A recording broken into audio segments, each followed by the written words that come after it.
1991, the Nightmare on Elm Street franchise had become a monster of its own making. However, New Line Cinema was ready to move on to bigger and better things and decided to bring this all to an end. But does this final chapter serve as a worthy send-off?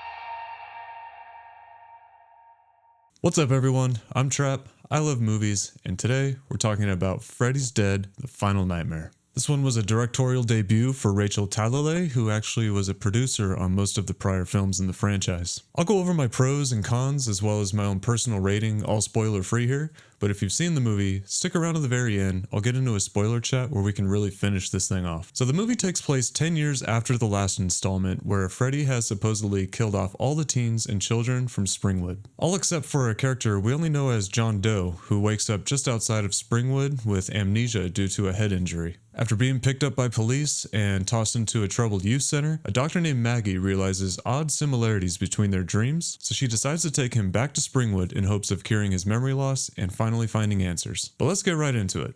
The good stuff. I feel like I'm really digging here, but the initial premise of the film is bold.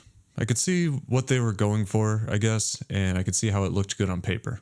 There are a few moments with some somewhat creative set pieces and ideas that were written. I can see why some of these things were greenlit, again, imagining how it looked on paper. If you're a fan of this comical, wisecracking, goofy Freddy, you're gonna love this movie. If you don't have any real emotional ties to Freddy as a character or this franchise in general, this might be one of those so bad it's good movies for you. I imagine if I was watching it with a big group of like-minded people, I would have a lot of fun ripping on it in a setting like that, but just me sitting on the couch by myself, this one's not for me. And now, the bad stuff. Okay, I'm going to try to keep this somewhat quick here. I don't want to drag things on too long. I will go into way more details in the spoiler chat. So take those few things I just said back in the good stuff and append onto them the fact that they were not executed well at all. After that, you can literally pile on everything else in the runtime here into this bad stuff category. The acting, except for most moments with Yaphet Kotto, is laughable. The deliveries we get from any character in any given moment really give off a Tourette's vibe. Not joking. That's my job, isn't it? Be careful, he's good at finding out what hurts the most. Random lines are so overdone, and most are underwhelming. Tracy! Spencer's gone. I couldn't stop it. John's still in there. It feels like the editors must have had a hard time choosing between takes, which makes me wonder if the cast really understood the tone or feeling they were supposed to be going for in these scenes. The kills here are straight up silly. The director has stated that she wanted to bring in more humor because it was lacking from the previous entry. Mission accomplished. Freddy himself feels like he popped right out of a Looney Tunes cartoon, and any small fragment of horror that might have been remaining in this character from the last two films is thrown right out the window and buried alive here. Score, sound design, sets, music, visual effects, tone, script, story, cinematography, and even the conclusion to this iconic character are all total misses for me. Overall, my feelings are, unless you grew up with this movie as a child and have some nostalgic love in your heart for it, or if you don't care about Freddy or these movies in general and don't care where they take things, or if you simply aren't a fan of horror and can get some cheap laughs out of this thing, you're not going to get much, if anything, from this movie. I don't enjoy saying these things, but I'm not going to lie, this is one of my least favorite movies of all time. And yes, I've seen the Star Wars Holiday Special and Mortal Kombat Annihilation. I'm giving this one a 0.5 out of 5. I know there are people out there that get some enjoyment out of this. I'm very happy for you. I'm not one of you. But hey, that's just me. What did you think of Freddy's Dead, The Final Nightmare? Let me know down in the comments. Let's talk about this. If you're new here, welcome. You can check out all my other Nightmare reviews right up here. If you're enjoying this, please like and subscribe. It would really help this brand new channel grow. I'd really appreciate it. Okay, that's my spoiler-free take. If you haven't seen the movie, go check it out. Come on back and we can really get into this thing. But there's your warning. Alright, now that all those people that haven't seen it are gone, let me be brutally honest with you all. I know there are some people out there that get some entertainment out of this film. They think it's quirky and funny, and somehow think the characters are fun. Like I said though, if that's the case, and unless you have nostalgia on your side, it just doesn't make sense. This is just a terrible movie. From the moment our initial lead, who they didn't even give a name to, opens those blinds, I'll get you, my pretty, and your little soul too. to the moment the credits roll, this movie is fucking terrible. I literally get worked up watching it, thinking about it, talking about it. I mean, what was New Line thinking? Were they thinking? Okay, I don't want to complain here too long. I'm going to try to keep this short so I can move on with my life and never watch this pile of shit again. Let's get Freddy out of the way. This movie is stuffed full of absolutely goofy one-liners that miss the mark, Nice hearing from you, Carlos. cartoon-like animated facial features, Beat my high score.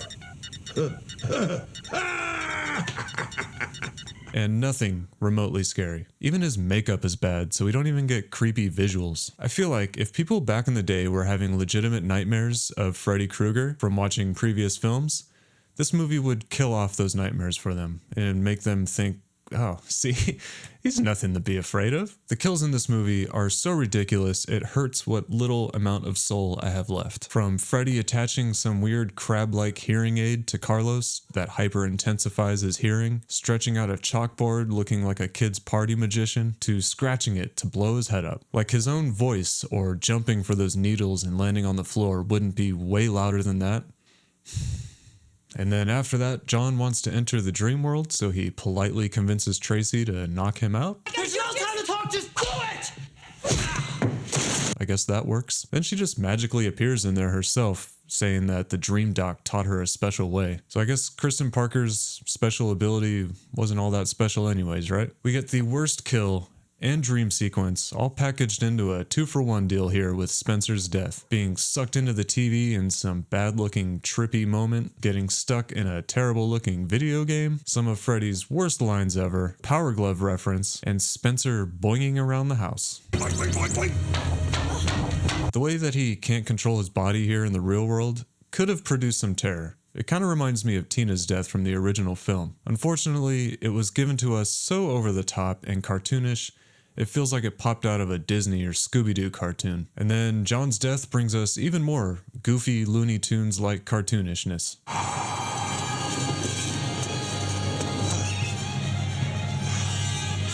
The next kill... oh wait.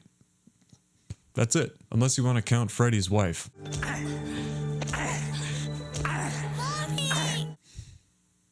Also, we learned from Doc that Freddy has erased these teenagers from existence, as no one else remembers them afterwards. So, I guess that's a new ability Freddy got too, huh? Okay, let's go over Springwood real quick. If this movie was ever so slightly realistic or believable, and Freddy really did kill off all the teens and children from Springwood, this could have produced a really good setup for a sequel. If it were dark and depressing, or investigations were going on, or anything was going on, cool. But nope. All the adults are just in this weird zombie-like catatonic state and still living in this town for some reason. And Roseanne is there. I want my children back. You know they bring him. Spare me.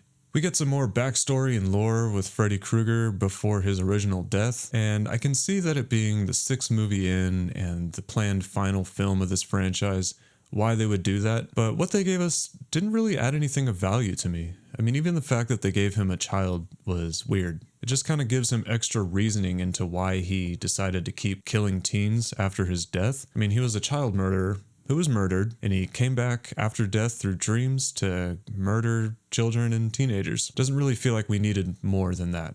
I mean, he's a maniac. The last chunk of this movie was obviously filmed for 3D viewing, and they even dropped the cue for viewers to put on their 3D glasses in the movie. Nice. I've heard of the difficulties that they had with the visual effects and all that, and I heard that the new 4K release made some of that better. I don't have the money for that, and if I did have it, I would not spend it for this movie. And I just really don't care. My Blu-rays are good enough. It's just unfortunate that some of the shots were so obviously made for that 3D effect that without it, they look absolutely ridiculous. Like this one.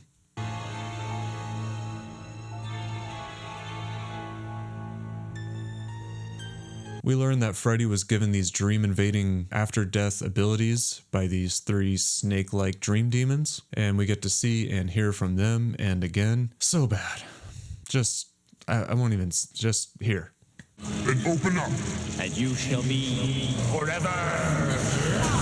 Yikes. Okay, so we get to the end where they realize they can pull Freddy back into the real world and he's mortal, so they can kill him. Sounds familiar. Maggie has her final showdown with her dad, and she just owns him like a complete boss. No problems. And apparently it was Father's Day. Happy Father's Day. She slams the pipe bomb from earlier in the movie straight into his chest, and Freddy's final word is... Kids. So do they give us any post-Freddy's story? Where do these characters go from here? Does Springwood start getting back to normal? Did this even really happen in the real world, as Maggie said something along the lines of, I'm still seeing things like I did in the dream world? Who knows? After she kills him, they literally just stand there and giggle, and then she says this.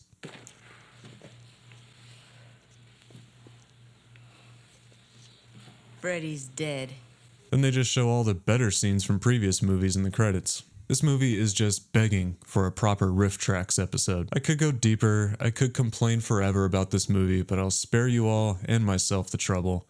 This movie is just horrible. Alright, that's enough about this movie. Again, if you enjoyed this, please like and subscribe, and remember, skip this movie.